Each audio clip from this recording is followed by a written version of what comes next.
Hey, everyone. Before we dive into today's video, I want you to imagine this. You're Napoleon Bonaparte, and you've just conquered half of Europe. You need generals who can lead armies of 50,000 men into battle, make split-second decisions that cost or save thousands of lives, and execute your brilliant strategies across frozen Russian steppes and scorching Spanish plains. You need warriors, tacticians, and leaders who are absolutely elite. Well, Napoleon found them. He created 26 Marshals of the Empire, the greatest military brotherhood the world has ever seen. But here's the thing, they weren't all created equal. Some were military geniuses who never lost a battle. Others were brave, but disastrous. So, today, we're ranking all of Napoleon's marshals from worst to best. And trust me, some of these rankings are going to surprise you. What's up, everyone? Welcome back to the channel. If you're new here, hit that subscribe button because we dive deep into history's most fascinating stories. And today we've got an absolute banger. We're talking about Napoleon's marshals, the 26 men who wore the most prestigious military rank in the French Empire. These weren't just generals, they were handpicked by Napoleon himself, given wealth, titles, and the responsibility of leading the Grande Army to victory after victory. But which ones were actually the best? Let's find out. Starting at the bottom, we have Marshal Jean-Baptiste Bernadotte.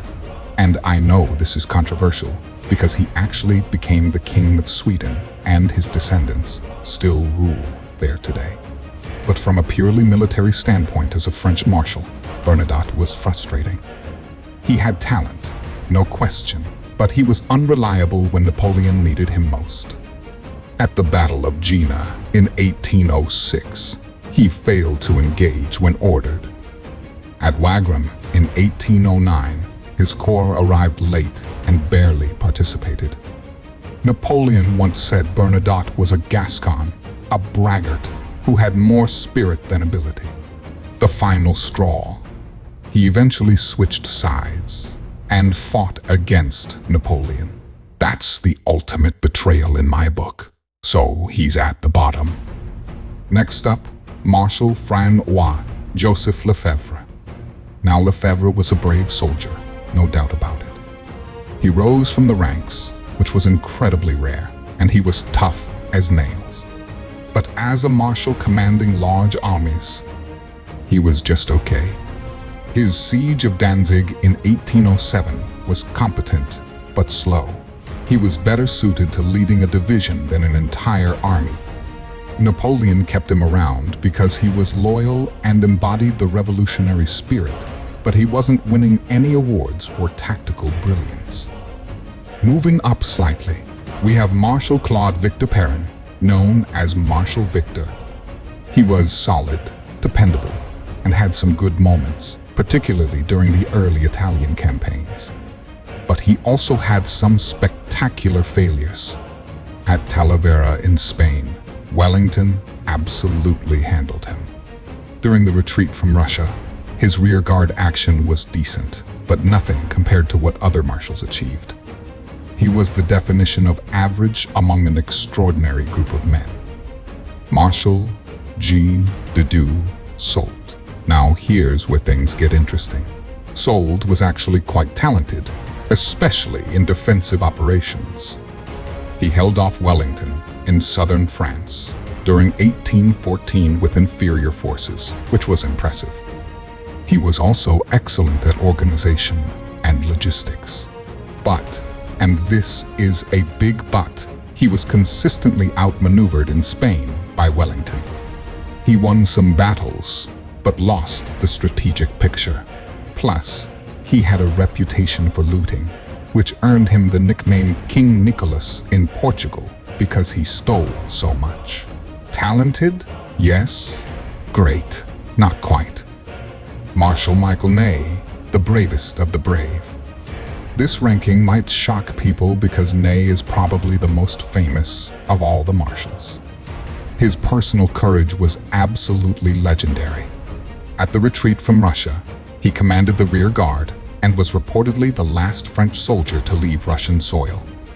He led cavalry charges at Waterloo with insane bravery. But here's the problem. Bravery doesn't always equal great generalship. Ney made costly mistakes. At Quatre Bras, before Waterloo, his attacks were poorly coordinated. His repeated cavalry charges at Waterloo without infantry support were brave but tactically questionable. He was an incredible division commander and a warrior's warrior, but as an army commander, he could be impulsive and reckless. Marshal Laurent de Gouvion-Saint-Cyr comes next. This guy was a genuinely skilled tactician and had a great military mind, but his personality held him back. He was cold, difficult to work with, and didn't get along with other marshals or with Napoleon. His defense of Dresden in 1813 was masterful, and his campaigns in Spain showed real ability. If he'd been more personable and collaborative, he might have ranked higher. But warfare isn't just about tactics, it's about leadership and relationships too. Marshal Nicolas Davout was incredibly brave and loyal, wounded over 30 times in his career, which is just insane. He was excellent at the tactical level, leading divisions and corps effectively. However, when given independent army command, the results were mixed. He lost to Bernadotte at Grossbeeren in 1813. He was a solid, dependable marshal who you'd want in your army, but not necessarily leading it independently. Marshal Joachim Murat, Napoleon's brother-in-law and the King of Naples. Murat was the greatest cavalry commander of his era, maybe of all time. His charges were devastating and often turned the tide of battle. At Eylau, his massive cavalry charge saved the French army. He was flamboyant, brave, and inspirational. But as an independent army commander or strategist, not great. His campaign in southern Italy and his later attempt to reclaim his throne showed poor judgment. He was a specialist, the best at what he did, but limited beyond that. Marshal Auguste de Marmont was highly capable and one of Napoleon's closest friends from his early days. He performed well in multiple campaigns, showed good tactical sense, and was particularly effective in the Peninsular War. His problem? He's known as Judas in French history because he negotiated the surrender of his corps in 1814, contributing to Napoleon's first abdication. His military skills were considerable, but that betrayal overshadows everything. Marshal Jules was an absolute beast of a commander. Brave, aggressive, and highly competent. He was one of Napoleon's closest friends and most trusted marshals. He excelled at storming fortifications and won victories at Montebello, Friedland, and countless other battles. His death at the Battle of Aspern-Essling in 1809 devastated Napoleon, who wept at his bedside. If Lannes had lived longer, he might have ranked even higher. His tactical ability combined with his aggressive spirit made him incredibly effective. Marshal Douard Mortier was another solid, reliable commander who doesn't get enough credit. He was particularly effective in defensive operations and commanded the Imperial Guard at various points. His conduct during the Russian campaign was exemplary, and he served with distinction throughout the Napoleonic Wars. He wasn't flashy, but he got results consistently. Marshal Emmanuel de Grouchy is controversial. He's often blamed for Napoleon's defeat at Waterloo because he pursued the Prussians and marching to the sound of the guns at Waterloo. However, he was actually a very capable cavalry commander and tactician throughout his career. The Waterloo criticism might be somewhat unfair given unclear orders, but it still affects his ranking. Marshal Louis-Nicolas Davout And now we're getting into the absolute elite tier. Davout was Napoleon's best pure battlefield commander. At Auerstedt in 1806, he defeated a Prussian army twice the size of his own while Napoleon was fighting elsewhere. He never lost a battle as an independent commander. He was strict, disciplined, organized, and absolutely brilliant tactically. Napoleon called him the Iron Marshal. His administrative abilities were also exceptional. If he had a weakness, it's that he wasn't as bold or creative as some others, but his consistency and competence were unmatched.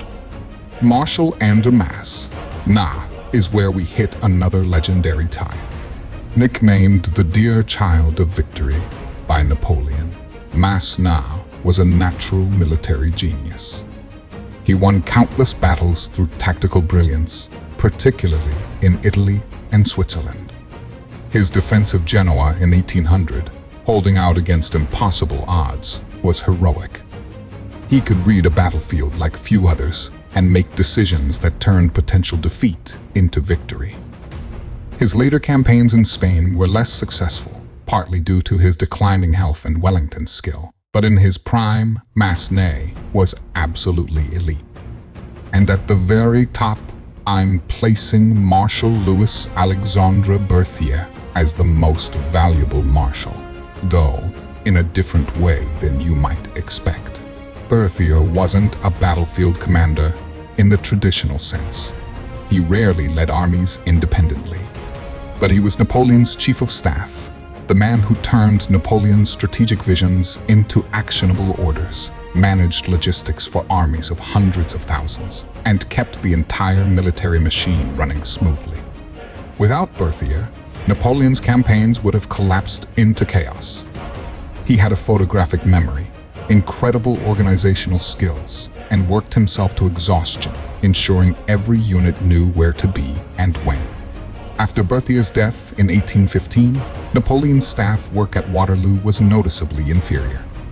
He was the essential man, the one Napoleon truly couldn't replace. So there you have it, Napoleon's marshals, ranked from the bottom to the top. From Bernadotte's betrayal to Berthier's indispensable staff work. From Ney's legendary courage to Davout's perfect record. These men shape European history through their battles, victories, and, yes, their defeats. What's incredible is that even the worst of these marshals were still elite commanders by any standard. They just had the misfortune of being compared to some of the greatest military minds in history. What do you think of these rankings? Did I do Ney dirty by not putting him higher? Should Davout be number one? Let me know in the comments below. And if you enjoyed this video, smash that like button and subscribe for more deep dives into military history. Next week, we might rank Alexander the Great's generals, or maybe dive into the greatest battles ever fought. You tell me what you want to see. Until next time, keep exploring history, stay curious, and I'll see you in the next one.